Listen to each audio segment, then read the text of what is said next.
Hello and welcome to another episode of Talksicology, brought to you by Recovery Unplugged. Here at Talksicology, we talk all things addiction, recovery, and mental health. Tonight's guest, Alumni Coordinator Zachary Elliott. I'm your co-host, Jason Cabello, and as always, your host and mine, Joseph Gorordo.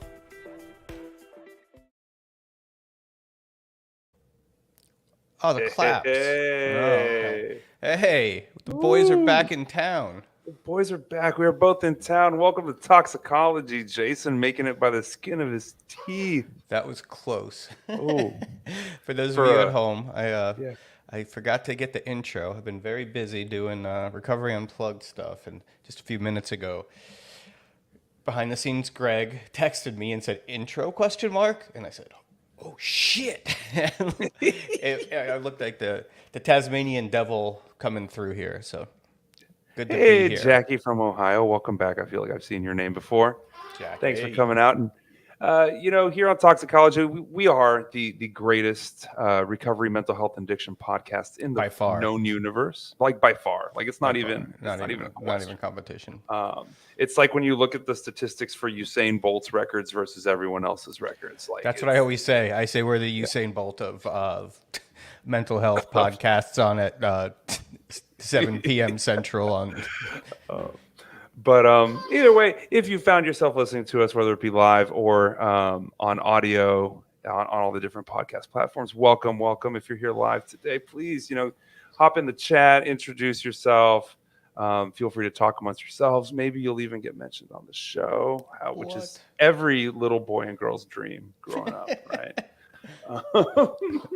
I hope not. So, Jason, I'm having a great day today. Me too. Really? I really awesome. Am. This is great. You don't have anything to gripe about today. No lie, 100%. Like having a good day. So thankfully, because that little hiccup there with me having to scramble at the last minute, that's the kind of thing that usually would set me off if I wasn't. Just derail the rest of your day. Mood. Yeah, but no, I really am. So why are you in such a good mood? No, you go first. I want to hear your great day first. So I woke up today not feeling that way, and. I was talking to my mom. You know what I realized? I talk about my mom a lot. It's like in podcast land. Almost every episode. I seem like a mama's boy. It's like when the camera add 10 pounds, like the live stream makes me come off like a mama's boy. That's so weird. So I'm talking to my mom today, and we have a washer and dryer at our new house, and it's a washer/dryer. So it's one of those that like you put the clothes in, you push the button, washes and dries. Wait, I didn't even know that existed. It does exist. But there's a reason that you don't know why, because it doesn't work well. It's a terrible idea because it takes the wash cycle works fine, but the drying part takes like a day or two. Like I might as well just line dry it. But I was talking to my mom and I was like, this thing, it's driving me nuts, blah, blah, it takes so long to dry. And then she was just like, 6 years ago, you didn't have a washer or dryer. Or anything to put in it. So that set my day in the right direction. So thank you, Mom. Wonderful. I got to go to the Texas State Capitol today, and at one point in my life, I was a political science major. So getting to go to the Capitol, regardless of the politics of the building I am in, is a treat for me. I got to go meet my rep and talk to him about harm reduction and addiction resources and mental health needs in our communities. And it was super cool. He was actually really chill.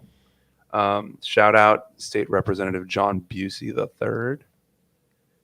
His birthday. I'm 3 days older than him. We figured this out. Wow. Yeah. Okay. Yeah. So do you usually, whenever you meet like some sort of like official, do you always ask them their birthday just like incidentally? No, I just, we were talking about something. I was like, I think we're about the same age. And he's like, when's your birthday? I was like, no, he said, how old are you? I said, I'm about to be 38. He said, me too. He said, when's your birthday? I said, June 23rd. He said, I'm June 26th. Hey. Wow. Yeah. But I got to do that. And second piece of great news, I just posted about it on Facebook.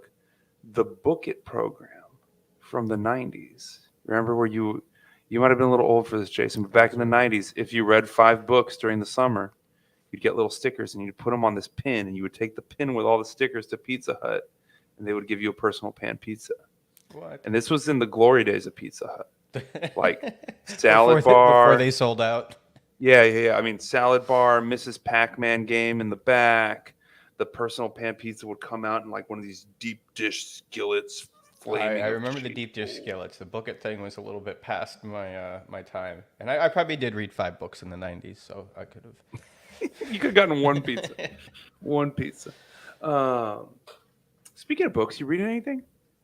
I am. I am reading "Sicker in the Head" by Judd Apatow, and Ooh, it's nice. just a bunch of interviews that he conducted during the pandemic. But it's got like one of my favorite skateboarders of all time, Ed Templeton, in there, who's also a very very accomplished artist now, and he's more known for that in the art world. Well, yeah, in the art world, he's very respected now. He's come a long way from doing. If you ever remember Toy Machine, the company, that's Ed Templeton. So Ed Templeton's in it. David Letterman's in it, who is another one of my heroes. Oh, they just dropped some new episodes on Netflix of his show. I Yeah. do. Will Smith is one of them. I don't know if I'm gonna watch that one or not. Oh no, I want to watch the Billie Eilish one. I'm fascinated. She's brilliant. Yeah. Yeah. What about you? What are you reading? I actually just finished reading the first book in the his Dark Materials trilogy, which that one is the Golden Compass that I just finished reading. So I have the second one sitting on my nightstand right now. Is that its Real own excited. universe, or is that from? It's its own universe. Yeah, Okay. yeah. It's really cool. There's these things called Panzerbjorns, which is I believe is Russian or German for armored bear. Oh, And that tells that's you a lot about the intense. universe. Yeah. Yeah. So one of our favorite shared books is they're doing a documentary, the Meet Me in the Bathroom. Oh, really? Yeah, I was actually gonna talk to you offline about that, but yeah, the documentary's coming out. We'll have to go to Alamo and see it when it comes out. I love that book. What's interesting is when you recommended I read that book, I finally realized like oral histories are a genre I enjoy. I'd already Yeah. read a couple of other books, but that was the one I was like, oh wait, there's a pattern here. Oral histories of specific times and music scenes. Right. So for those of you who might not know, Meet Me in the Bathroom is an oral history of the late 90s to early 2000s New York City underground music scene. So it has a lot of great bands like TV on the Radio, Jonathan Fire Eater, Yes. the Yeah Yeah Yeahs, the Strokes, and it's just like firsthand tales of what was going on, and it's great because there'll be one story and all these conflicting versions of what happened. Like I Yes. love stuff like that, especially like that's where audiobooks really I think do it a little bit more justice than maybe reading it, because you Can't hear do it. you can't do it. Can't do it. I'm trying My to brain get doesn't back. work that way. Okay. But you know what? People are here not for our pop culture recommendations. People are here to hear about recovery. And one really special thing that happened to me this week. I don't know if it was special for you, Jason, but I got to hear Jason Cabello tell his story this week. You guys, Jason was the featured speaker at the Recovery Unplugged / Crestone Wellness Memorial Day barbecue. Not one person paying attention to me at that point. Everybody's doing their own thing. That's how good it was. You know what? You've been to recovery in the I park know. type events before. That's how it is. Yeah. Kids running around in the background. People looking for some more barbecued chicken while you're just spilling your guts. But Jason, you did a really good job. I had never heard your whole story. I've heard lots of little bits and pieces. You talked about your mom that day too. I'm sure I did. You almost made me cry. I'm super proud of you. When is your 6 years is coming up, huh? Yeah, on Tuesday. So it's that June 9th? 7th. June 7th, right? Yeah. 6716, which is 6716. yeah, 6 years, man. That's and you know it's funny. We had one of these events at Recovery Unplugged in Fort Lauderdale when I was maybe like a week into treatment. And I don't know if you were working for us. Were you still I started working in 2016.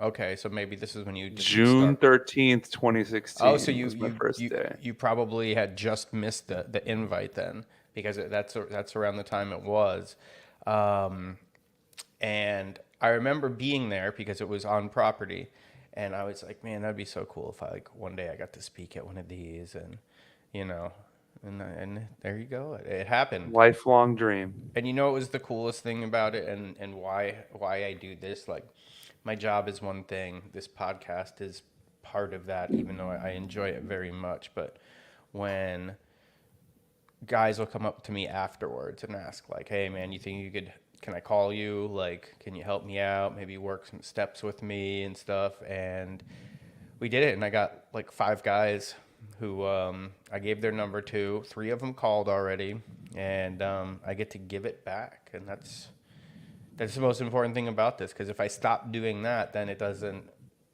mean anything anymore. You know what I mean? It's like I rest on my laurels. I think I've got this made, and then I turn into a lion sack of something. You know what I mean? It's like it's no. All of a sudden, you're averse to cussing. Am I? I'm sorry. But no, like I've always noticed that people who I know who've had many years and they relapse, it's because they don't do that anymore. They don't think that they need to do that. You know, maybe some do, and I just nobody I've known, but yeah, that's what can't keep what we have without giving it away. So yeah, that's always a good feeling, right? Like you tell your story and you're questioning yourself and doubting yourself the whole time, and people clap, and that inner critic in you is like, they're just clapping because they're being polite. But then someone comes up to you afterwards and it's like, my favorite is when they say like, oh my God, that one really random thing you mentioned in the middle of your story, that exact thing happened to me. Right. And I've never heard anybody else say that. It's like, oh yeah. Your son was with you, and that probably meant the most to me when your son. How old is he? How old is Jackson? My 10-year-old Jackson, as for the viewers at home, you know, we'd been at this barbecue for a while, and Jackson came with me, and you know, Jason was about 10 minutes into his story, and I was like, Jackson, we're gonna wait about another 10 minutes, and we can go, because I figured he was bored, you know. Yeah. And he was like, no, not if Jason's not done yet. And I was like, oh, okay, all right then. So yeah, that was really that was your the coolest story. part of it. That was really sweet. So speaking of, you know, you mentioned that after you finished talking, you know, 5 guys came up to you. So speaking of 5 guys, tonight's guest. Don't even no, you're thinking wrong. Tonight's guest burgers. He's a huge fan of burgers from 5 Guys, which seems to be an East Coast thing. But yeah, without any further ado, ladies and gentlemen, Zachary Elliott. Hello. Zach. That was quite an interesting intro there. You like that transition? Do you actually like 5 Guys burgers and fries? I mean, I'm not gonna say no. Oh, yeah. Okay. I personally feel that they have the best French fries of any of those kind of regional burger joints. All right. Joseph was just projecting his love for 5 Guys. I think so. Yeah. That's cool though. That was a good. You know, if I'm gonna plug anything, plug Shake Shack. I like their stuff a lot. Oh, we're gonna start a blood feud. Yeah. See, Shake Shack's fries are weak. I don't think that's we'll talk after. And the show. now a word from our sponsor, Shake Shack. Whoops. Look, Zach, you got to get them to fly you down to Texas, and I'll take you to Whataburger. Okay, yeah, that sounds good. I'm there. All right, Yeah. perfect. All right. I'll talk to Andrew. So, Zach, before we get into who you are and your story and, you know, all the great information you have for us today, because we are sponsored by Recovery Unplugged and we are music nerds ourselves, we like to start things off with something that we call the spinny wheel of songs. There once was a wheel, it was a special wheel, it was a magical wheel, it was the best damn wheel, it's the spinny wheel of songs. Da-da-da-da. Oh, so epic. So good. All right, let's see what our question is today. Hit it, Greg.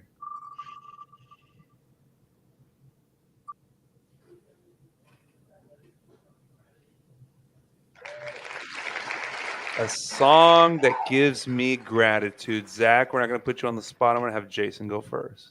Ooh. There is a song by the group Lucius called Two of Us on the Run. And I heard it when I was probably maybe like 7 or 8 months clean. And I was like riding the bus a lot to work before I started working for Recovery Unplugged. And it's just a very like soothing song. Two female vocalists. And it really just, it was one of those things like, it says, there's two of us on the run, going so far, everything we have has come undone. And I'm not going to go through the lyrics. People could look it up. But it gives me a lot of gratitude. And then when my girlfriend and I took our first road trip, it was my first birthday after we were together, that we would listen to that song. And it really made me like really, really, really grateful for where I was. So Lucius, Two of Us on the Run. Love it. Love it. I'm going to have to look that one up. So mine is a little out of left field. I'm going to say Erykah Badu, On and On. The reason that it gives me gratitude is my dad bought me that CD when I was a kid, the Erykah Badu live album. And the only thing we ever really connected on was certain musical artists. So we both really dug that song. And then oddly enough, I've seen Erykah Badu live like 3 times. Lilith Fair in the 90s, randomly during South by, and then at ACL last year. And just that song, it's got that right tempo. It's got that right little hi-hat kick, and just something about just the whole thing from the chord structure to the music to the lyrics just makes me feel grateful for lots of things. Yeah, so I'm going to go with Erykah Badu, On and On. Now, Zach, what you got, bud? All right. So when it first came up, the first thing that popped into my mind was when I was in early recovery, driving around with a really good friend, and he and I really like fangirled out over Miley Cyrus's Younger Now, because we were at that like pink cloud moment in our journey where everything was good and the lyrics just like really spoke to where we were. I was a little bit older, so it really I was like, oh my gosh, I do feel so much younger now. Yeah, that was it. That's the song that first came to my mind. The second was after that I overthought it too much, and there's I can't remember the song, and the title of the song. It's a John Prine song that I remember my parents listening to while I was growing up, and just remembering that song took me back to a place of just of peace. So maybe that's more than gratitude, but it's all good. You can be grateful for peace. I'm grateful for peace. Yeah. It's nice to finally have.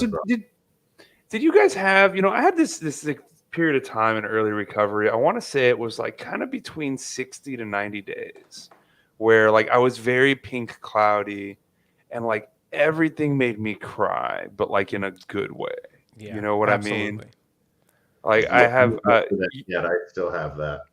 You well, you sparked it for me because you were talking about that song with your buddy, and I remember I had one friend with a vehicle, and we would ride to meetings together. There was 5 of us from the sober house would pile into his truck because his parents bought him a truck when he got out of rehab. It was one of those, and he had a mix CD that it was real random. It was Ryan Adams, Come Pick Me Up, Kid Cudi before he had an album out. It was demo Kid Cudi songs. And this acoustic emo band called, oh my god, I'm not gonna remember this acoustic emo band. Oh, Never Shout Never. And we just cried. I would cry all the time to all these songs. I'd be like, look at the tree. Oh my god. Yeah, well, I remember my world opening up. I with my first paycheck, I got Spotify Premium. And it was it changed my life, because I used to collect records, and I had a huge record collection because, as you know, Joseph, that my parents were in the music business, so I had all their records, and I was a DJ for a lot of years, and I would spin vinyl, so I had a ton of records. But I lost that in a divorce, and it was it was not so cool, but whatever, it happens. And when I got my premium Spotify, it was like I felt back there again. Like I could pick the song that I wanted to hear and listen to it. I didn't have to go to YouTube and then listen to a commercial. So that meant a lot to me. Yeah. Well, let's get to Zach here. So Zach, you work at Recovery Unplugged in Florida, right? That is a fact. I have no idea. You're alumni, right? You're in the alumni department. Yeah. Yeah. I creeped your Facebook profile right before we did this, and it said your job was shady activities at Pines. No, let's not make it sound that twisted. It was activities director at the shadiest Pines. It's a fictitious retirement home that's in my head that I am waiting to go to. That sounds cool, man. I'm almost there. We're about the same age. We could hit the retirement home together.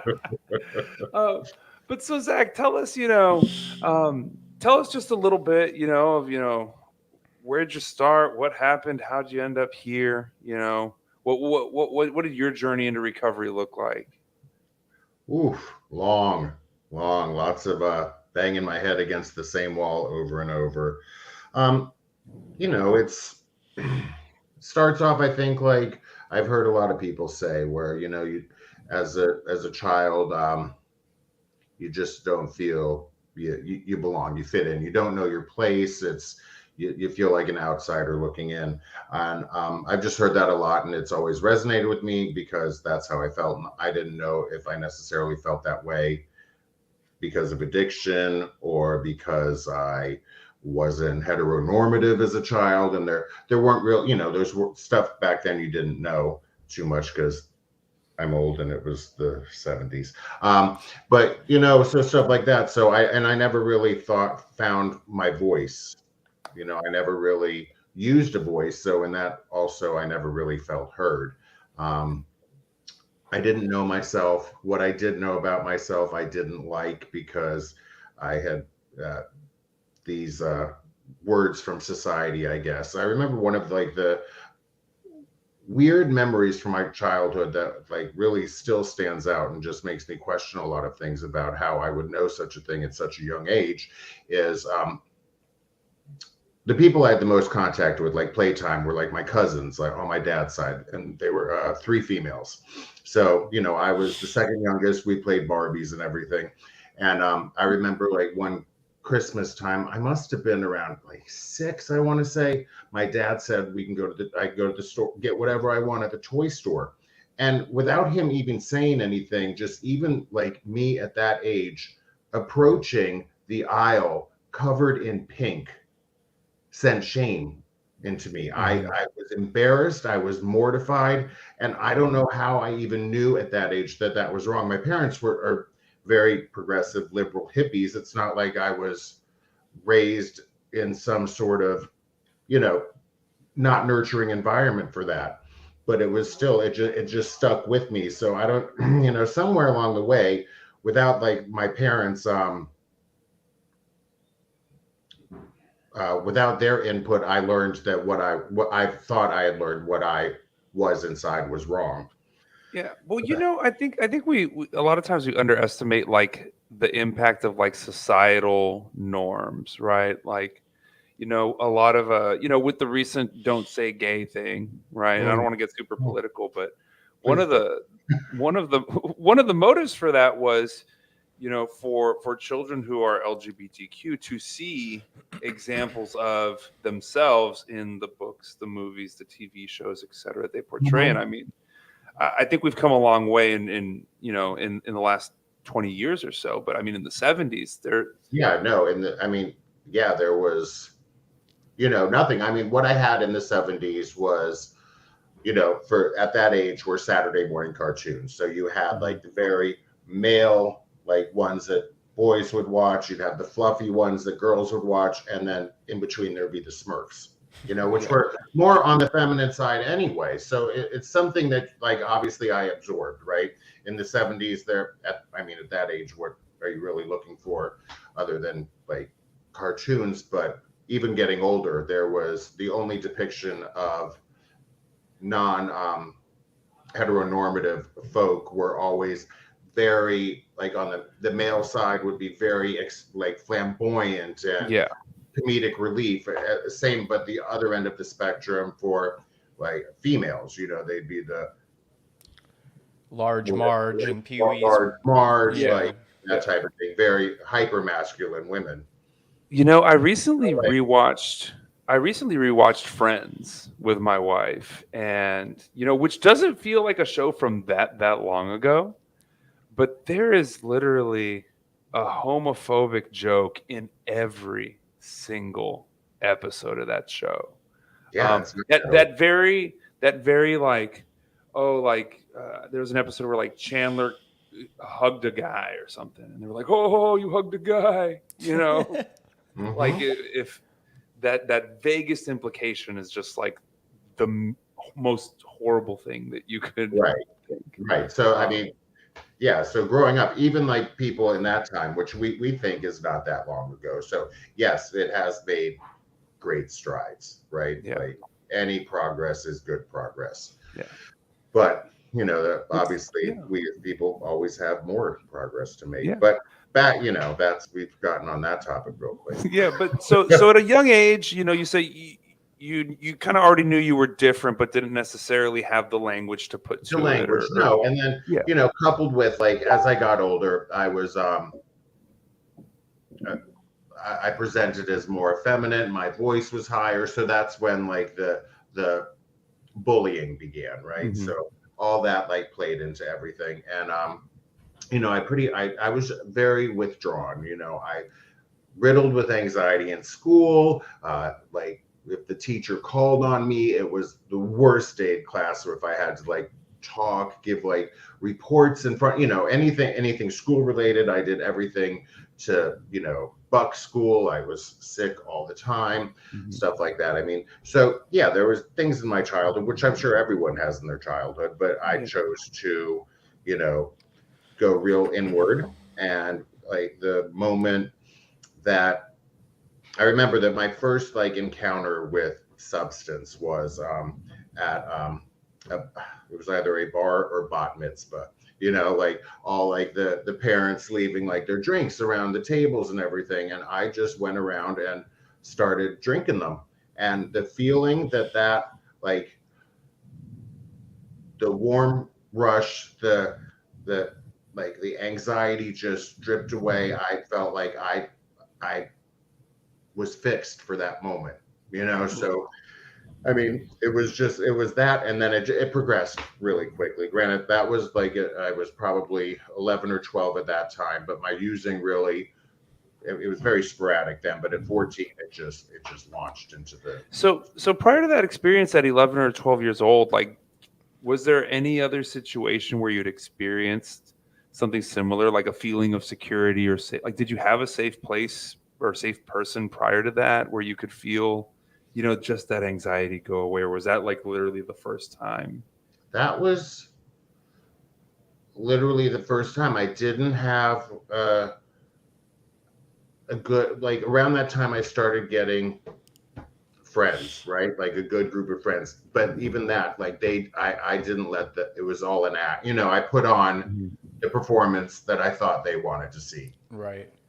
Prior to that, no, I didn't have like, I really, like, I guess when I was younger with my cousins, like they stayed close and, they knew me from a young age. So it's not like anything ever had to be said, but, distance and stuff and getting older, you don't see your family. So knowing what I know about you, and we have a lot of similar interests as far as music and things like that, I assume that when you were an adolescent, a young teen, you kind of gravitated towards like the punk rock people, the more artsy type people.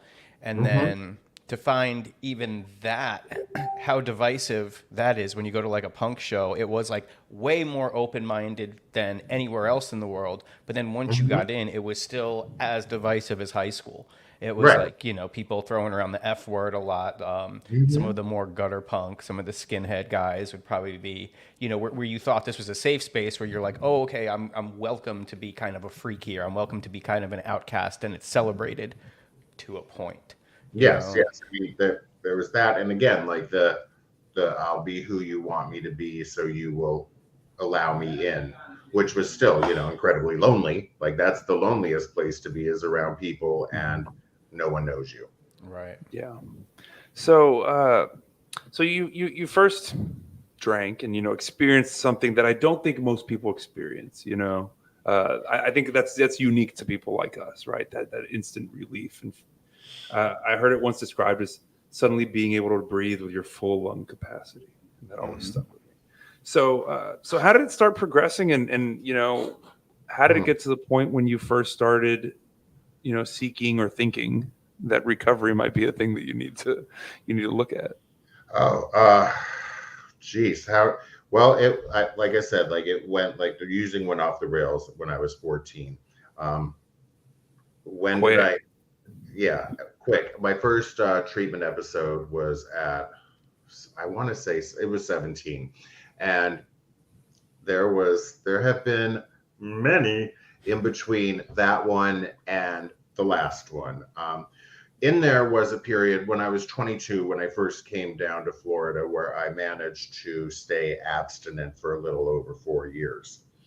And I thought I was in recovery at that time, but the only thing that was in recovery, nothing was in recovery. I just wasn't using. Everything else was completely off the rails. So, But we'll talk about that a little bit, because we don't define recovery so much as like just putting the plug in the jug anymore, right? Like recovery is a different set of actions, and I think we talk about what that looks like a lot, right? Like having a healthy spiritual life, having a social life, having creative outlets, having financial response, et cetera, et cetera. But tell me a little bit, like, what was it in those 4 years? Like, what was some of the stuff that was showing up that now you look at and you're like, yeah, there was no recovery happening there? let's see. I was still completely financially dependent on my parents, because everything I made at work went to like over shopping. Like just everything, like sex, shopping. I think the only thing I really didn't like dive in with was gambling. Yeah. So There was, all those other kind of unhealthy ways that we cope yeah. were really big for you. Oh yeah, everything. And I thought I was doing swell. Yeah. And I thought, and when I ended up like going back out, right? That like I used that as a reason not to go back, because that time of my life was so great. It'll never be that great again. Mm-hmm. Funny shit your head tells you and all Yeah. that. But yeah. So after that, like from 26 to 42 was, it wasn't even, it was medicine, right? I wasn't using for any sort of, there was no enjoyment. There was none of that. It was to function, and that was it. And then it didn't even work for me to function.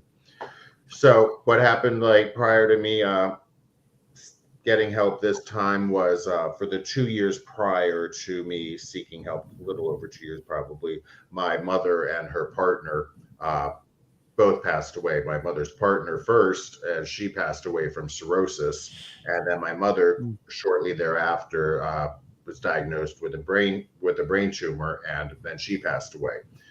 And I whether it was a nervous breakdown, guilt, grief, whatever, I was in bed for 6 months, and then the few friends I had left were like, "You need help," and I had no fight in me, and I went and got some help. Nice. Wow. So it was like, it wasn't like the physical bottom, like, like it always was when I went to treatment, like ran out of money, like I'm facing consequences, all that kind of stuff. Like I finally had some sort of spiritual, like deep rooted, like internal. I mean, the word that comes to mind when you say like stayed in bed for 6 months is like emotional devastation, just done. Yeah. Yeah.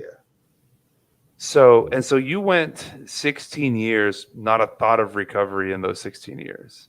No, I mean, there were like Johnson, in and out of detoxes. Like I'd go into treatment centers to avoid some sort of consequences. I was in jail for a year. That kept me sober, but like there was no ever thought that I was stopping. It was like, this is, I have nowhere to go. Let me go to treatment real quick, Just a little temporary thing. A nice like insurance policy. I was like, let me go into a state-run facility real quick. Yeah. So, in the chat, Cortez Johnson, emotional devastation is accurate. I appreciate the affirmation. But so going into treatment, did you go somewhere that was like, I think the language you use now is like LGBTQI responsive, or No. Did you go somewhere where you felt seen that way, or?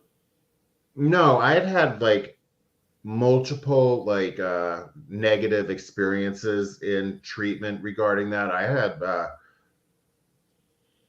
two therapists, each at different treatment centers, tell me, one of them told me the reason why I use is because I'm gay.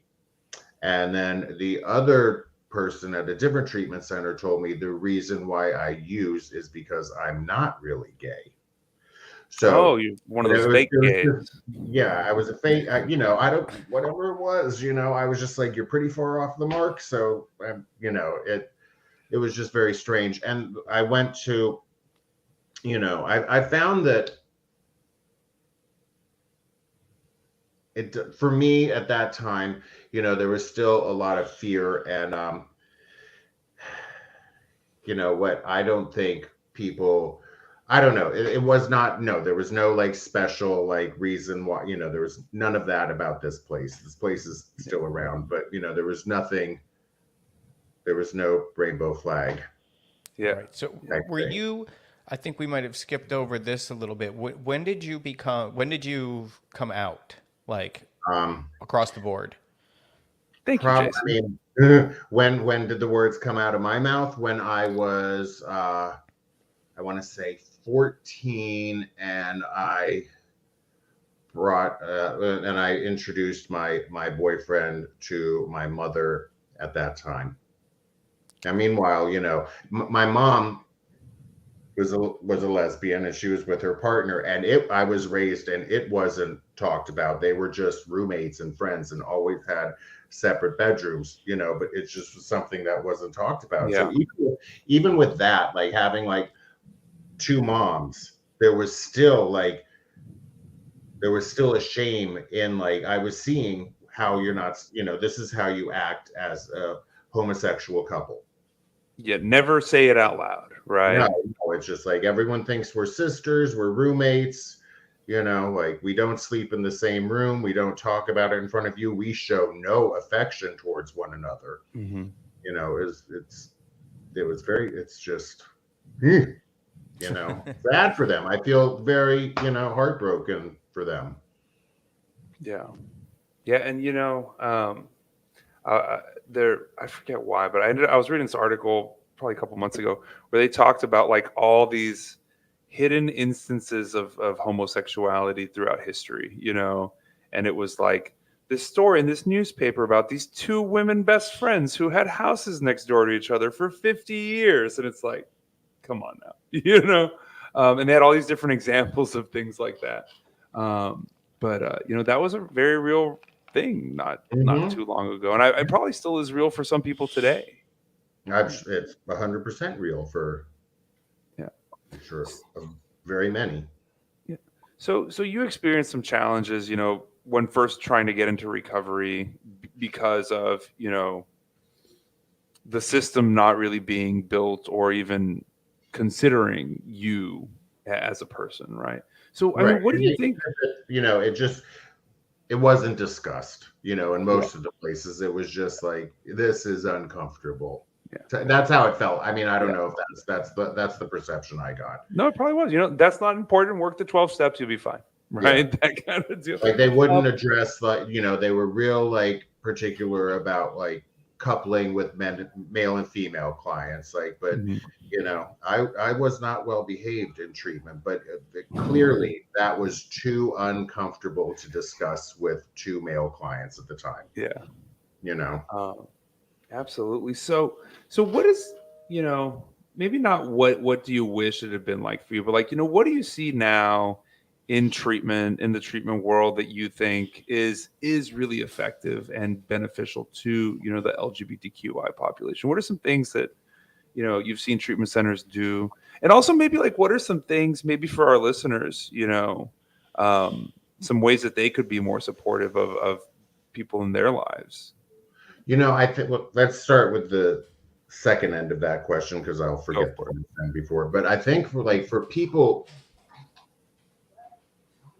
to be like a true ally, it has to the craving for knowledge of how to be one and not being afraid to ask and not going with your preconceived notions as to what a good ally looks like, because what we have as our preconceived notions are, you know, whatever we've learned so far, right? Or like things we formulated. So to go to directly to the source. Now this source is huge, right? Like if we're Mhm. talking about the whole like rainbow spectrum, there is, I mean, I have probably, I mean, so far to go with all of this and how to be an ally to every single color on that spectrum. But, you know, as people come into your life, don't be afraid to ask how you can be better. Like, what can me, this one person, do to be better? You know, and the same thing with like, you know, I guess that can roll over into like the treatment field, you know, like, I mean, it's hard because, you know, like say, you know, whatever the statistics are, say you have like 50 clients. So what are the statistics like? I'm not good at math. So let's just, it'll be like 8 might, you know, could be like that are out, right? So is it possible to provide like a special track or whatever you want to say, like, you know, however, whatever the phrasing is? I don't know, you know, is it something that, I think obviously there could be a way to incorporate more, you know, focus on that. Like even if it is just 8 people, they have a group, like if it's at the PHP or IOP level of care, like make sure that group feels heard and take them to LGBTQI plus meetings. I know of like, there's one treatment center down here that is primarily, it has become primarily for trans people. Prior to that, it was for, you know, everyone. And I always thought to myself, now, is that still like further? Yeah, I mean, it's, yes, it's a very safe place, but it is still furthering the divide. So I don't know Mhm. on that front. Like I'm a little conflicted. Like I don't, with my own like still struggle, or it's gotten better, but internalized homophobia. Like if I were to be put in a treatment center where probably the thing I was at that point in my recovery, right, like just fresh, where I had to address the one thing that I really didn't like about myself, like right around with everyone who might be in that same place, might love themselves for that. That was the scariest thing to me. Mhm. You know, like it took me a while to feel comfortable within my own community. Yeah. And So, that's a really interesting thought you bring up, right? Because like, Jason was talking about punk rock earlier, right?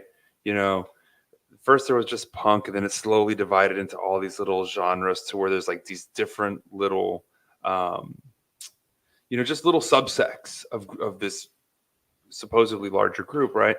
And I've always been of the mindset when it comes to treatment, that like the idea of tracks, like this is for professionals, and this is for veterans, and this is for LGBTQ, and this is for Christians.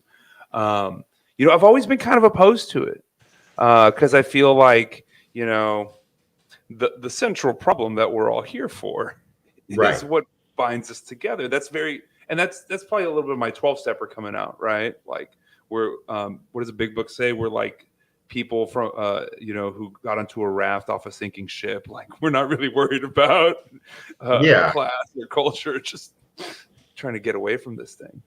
And I don't, I hear that in theory, right? Like, and it's a beautiful thought, and I understand why you're saying that, but also coming from a place where it's hard. It was harder for me to open up in these groups about these things because I may or may not be, I might be hated, I won't be accepted, I'll be ridiculed, all that childhood stuff coming back up.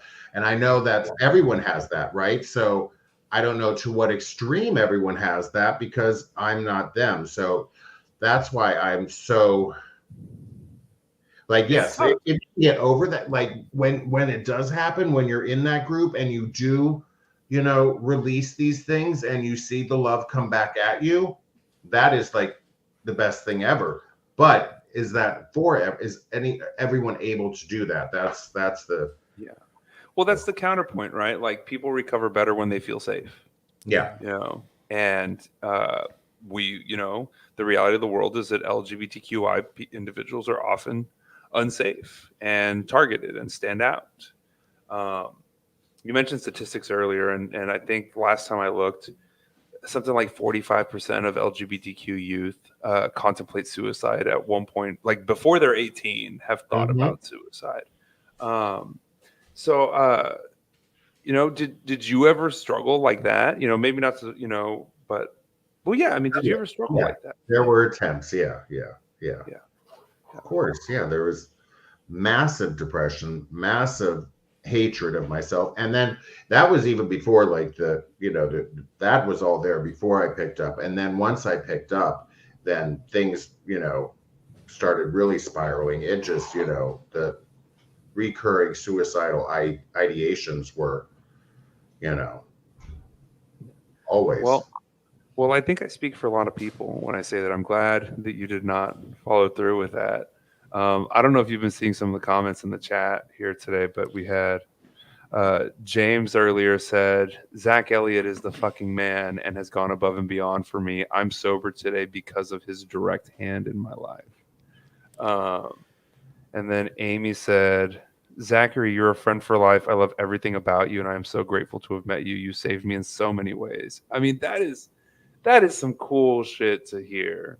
Yeah. And I'm glad you were here to do that, and I'm sure they are too, right? So how did you come to get the position that you have now at Recovery Unplugged? Really? I came to work here at right when the pandemic started. I had not enjoyed working in treatment prior to this, and I was, doing what I do, working in a restaurant. It closed. I was like, well, guess I'll go working back in treatment for the next few months while this COVID stuff's going on. And I got hired as a tech. And one, what I think is a skill set, others might not, is my complete lack of boundaries. So they're like, you know what? He may not be the best tech. He'll be good in Alumni. So, about 6 months after I started, they were like, well, let's not get him, so I started working at Alumni, and it really has been, it's been my favorite. What do you love about it? What do you love about working with Alumni? Especially working up here in Lake Worth, right? The detox and residential, people come in so broken, like it basically one of the worst days of their life. And within a matter of days, you see that light come back in their eyes, right? So that to me, when I said I still cry a lot, like I cry a lot. These, and it's such a beautiful thing to see. I'm so grateful they allow me to be a part of this, because it fuels me, and it's just, and then staying in touch with them, building relationships while they're here, and then seeing them grow, it's just, yeah, and it's good stuff. Working as a tech for me was very rewarding because I found that I would get along most with like the trouble clients, right? The ones who were, for some reason they just were fighting it, and because that was me, that was me. Mm-hmm. I'd walk into a room and be like, what's this guy gonna fucking tell me, huh? Look at this prick. I'm not gonna listen to him. This is gonna be fucking terrible. Like, I'm gonna have a terrible time this whole time in treatment. I wasn't that way when I came to Recovery Unplugged, but I was that way for years leading up to it. And I was always looking for the differences, not the similarities. I was looking for things that I could argue with. I would be like, oh, I hope this guy brings up this one quote from, whatever book they're going to talk from, because I know exactly what to say. And what is it? What is it? What is it that they say? The Contempt prior to investigation. Contempt prior to investigation. That's who I was. Mm-hmm. So I would meet people like that, you know what I mean? To be able to talk to them when the therapists are gone and you're there on property with them, and everybody's sitting around listening to music or smoking cigarettes or just chilling. And then, when you could actually ask somebody, like, it's more like peer to peer. Yeah. And if you're so opposed to being here, like, why are you here? Because a tech can say that to somebody, you know what I mean? But a therapist really maybe can or can't, but probably shouldn't. But like, if a tech, because you got just a couple more months clean than this person, you're like, what are you really doing here? If you don't want to be here, like, are you just taking up space? Because people are dying to get in here, and then there's somebody out there waiting for that bed you're wasting. Not that gung ho. Oh man, Kerrville, Texas is a different world, man. I bet. Oh, but and then you would see these people kind of like let their guard down a little bit more, and then by the time they get out of treatment, they're like sad that they're leaving because all their family is there. Let's say it becomes like a family, and then they go out, and then you go on to the next step. Which I always thought that was, like, looking back, like, what a great time to keep on, like, being able to kind of restart, like, this very definitive step in your life right now. Like, you're stepping down from this level of treatment and going to the next one. And even though some of these people, you're walking into what seems like a family that's been together forever, right? It's new to you. You feel like an outsider. But then within a couple minutes, like, everybody's like, oh, yeah, I just got here yesterday. And it's like, come, welcome. And it's like, you step in and it's new and it's a little bit scary, but it's like these little things that build your esteem back up and like prepare you to go back out there and be a functioning member of society. Like that was one of my favorite parts. It's beautiful. Early recovery is beautiful. It is. So we would be remiss if we did not mention that as we are recording this episode, we have just kicked off Pride Month, right? So Zach, tell us a little bit about, what is Pride Month? What's Recovery Unplugged doing for Pride Month? What does Pride Month mean to you? Well, okay. You can answer whichever one of those questions first. I'm going for it. Throwing a lot at him. I want to kind of touch on like the commercialization of Pride, right? It kind of let's get punk rock with it, yeah. To what we kind of were discussing in the beginning, right? Like, yes, it's great. Like, it is progress, right? It is so much progress that every June, every single thing that you can make money off of has a fucking rainbow on it, right? There's a whole section at Target. Oh my goodness, so nice. But so that's great. It brings it brings visibility. So that's all great. That's very forward marching. It's then at the months after the months, right? Like the other 11 months out of the year. Like how do we support Pride? Like it's not just shopping in June. Yeah. It's being patrons to own businesses by that community. And it doesn't even matter. I'm not talking about like Pride Month. It could, like Black History Month, any of those things. Like we need to be more as a society,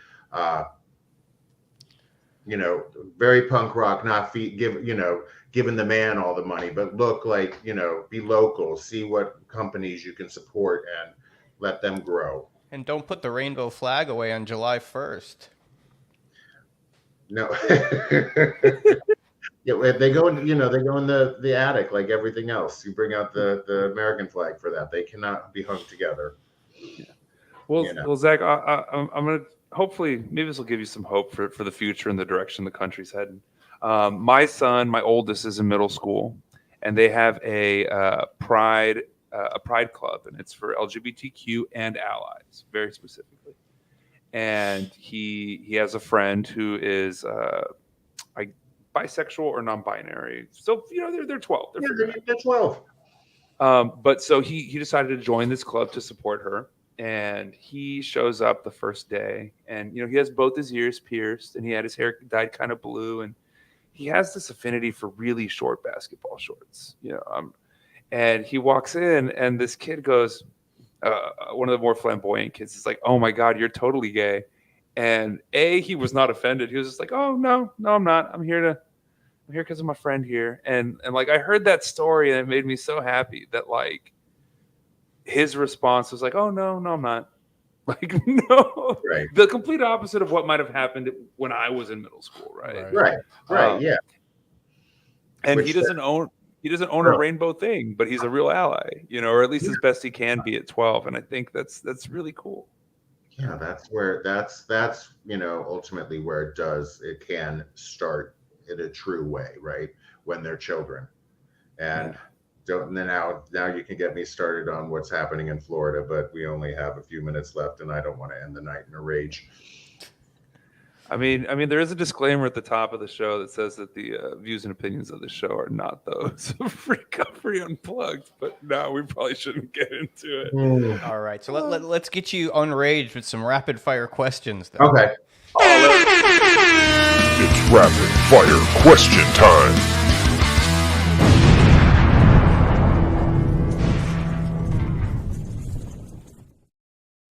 Deraged? Is that the word? Unraged? Deraged. I don't even know if either of them are words, but whatever. Neither one of those are words. But Zach, I feel like I got some good ones for you today, buddy. Less enraged. Less enraged. There we go. De-escalated? All right. Let's take me to peace. Let's take me to peace. Wow, Greg types so fast. He is good. Behind the scenes, Greg, man. we love you. All right, so let's go. We got 5 rapid fire questions for you right here. First off, if gun to your head, you got to pick one. Pizza or tacos? Only food you can eat for the rest of your life. Tacos. Nice. That's correct. What's your favorite sad song? Heartbreaker, the Cardigans. Oh, very nice. That's Very a good one. nice. That was a great era in the 90s. Those weird 90s. Anyway, sorry. Okay. Earth has become entirely uninhabitable, and we are migrating to Mars. The journey takes 3 years, and you have to be with one person in the escape pod the entire time. Who are you going with? That I know, or like, are we talking musician? Anybody ever? Rob Harris. All right. Nice. What is your favorite Arnold Schwarzenegger film? Kindergarten Cop. Yes. And finally, what the fuck are NFTs? Listen, I keep seeing them, and I know some people that, make them. I'm like, can you make, I want like an actual living piece of this. It's not that. I don't know what an NFT is. It's art currency, not a clue. I'm for it, though. I don't know what it is. Greg can probably explain it to us. Yeah, but I don't want someone to explain it to me again. Okay. I don't know. I don't know how we went the whole episode without talking about Lou Reed or the Velvet Underground or any of our many things in common. I think just the subliminal right here was message to you. Okay, thank you. I appreciate. I almost wore my banana shirt, but I would have been embarrassed, and it would have looked like we planned it. Well, it would have really looked embarrassed because I was holding them up side by side. I'm like, which one? And then I picked this. So Good choice. Yeah. Man, we didn't even get into, during the 70s and 80s, we did have a bunch of gender non-conforming artists who were huge. We had Bowie, we had Pat Benatar, we had Lou Reed with the Velvet Underground, like so much. Yes, but it was theatrics, you know what I mean? Everyone knew, but it's still. All right, I'll get off my soapbox. Oh, man, Zach's got hot takes. I like this. Well, unfortunately, we are at the end of our time with you today, Zach. We keep on talking about having like a just all music episode. Zach is on definitely coming back for that one. We could talk short list on that one. Yeah, love it. But Zach, you've got what is more than likely the biggest platform you're ever going to have, because this is the greatest podcast. This is The best. streamed Yes. dozens of times every week. So here's your opportunity. Just what's the last thought you'd like to leave us with as we kick off Pride Month, or just it doesn't have to be about Pride, about recovery. Just what do you want to say, man? I just want to say for everyone just to keep on learning and keep an open mind. There's so many beautiful things out there that you have no clue about. Love it. Kaboom. Well, I know about 100 ways in and out of addiction, but as we like to say here on Talksicology, there's actually 1,000 ways in and 1,000 ways out, and we should all learn about it. Thank you, everybody. Thank you, Zach.